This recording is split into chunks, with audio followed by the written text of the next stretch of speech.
Family welcome back to my channel Tabanda tips and tricks and cooking channel. Family मैंने यहाँ ले लिया है 1 लीटर दूध। मैंने यहाँ पे ले लिया है 1 लीटर दूध। आज मैं बनाने जा रही हूँ कस्टर्ड सेवई। तो चलिए स्टार्ट करते हैं अपना वीडियो। बिस्मिल्लाहिर्रहमानिर्रहीम। मैंने यहाँ ले लिया है 1 टेबल स्पून सेवई, मैंने इसमें डाल दी है। और इसमें हम डालेंगे, मैंने यहाँ पे ले लिया है 2 टेबल स्पून कस्टर्ड पाउडर। मैंने यहाँ ले लिया है 2 टेबल स्पून कस्टर्ड पाउडर। अब हम इसको मिल्क से, इसमें हम दूध डाल के ऐसे घोल देंगे।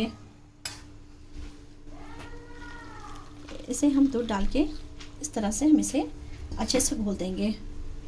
इसे हम अच्छे से घोलेंगे, वरना हमारे जो दूध में हम इसे डालेंगे तो हमारे उसमें लम्स पड़ जाएंगे, गुट्टे गट्टे से पड़ जाएंगे। तो इस तरह से हम इसका अच्छे से घोल बना के हम इसमें दूध में डाल देंगे और उसको हम लो फ्लेम पे हम इसे चलाएंगे। इसे हम हाई फ्लेम पे नहीं करेंगे, वरना हमारे जो कस्टर्ड है वो जल्दी गाढ़े हो जाएंगे। तो इस तरह से हम अपने लो फ्लेम पे हम इसे चलाते रहेंगे। इसमें डालते हैं 1 कप चीनी, हमने इसमें डाल दिया है। और हमने इसमें डाल दिया है मिक्स ड्राई फ्रूट। इसमें मेरा काजू, पिस्ता और बादाम है। इस सबको मिक्स करके अब हम इसे थोड़ी देर हाई फ्लेम पे करके अब हम इसे, ये देखिए मेरी चीनी अब गल जा रही है। उसके बाद से हम इसे धीरे धीरे हाई फ्लेम पे अब हम इसे धीरे धीरे चलाएंगे।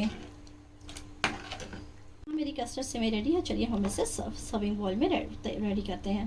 कस्टर्ड सेवई रेडी है। मैंने ये मिक्स ड्राई फ्रूट से मैंने गार्निश कर दिया है। आप भी इसे बनाएं, खाएं और प्लीज़ मेरे चैनल को लाइक करें, शेयर करें, सब्सक्राइब करें और प्लीज़ मुझे बताएं कि आपको मेरी बनाई हुई कस्टर्ड सेवई कैसी लगी, ताकि मैं आप लोगों के लिए और अच्छी से अच्छी वीडियो ला सकूं। Thank you for watching my channel.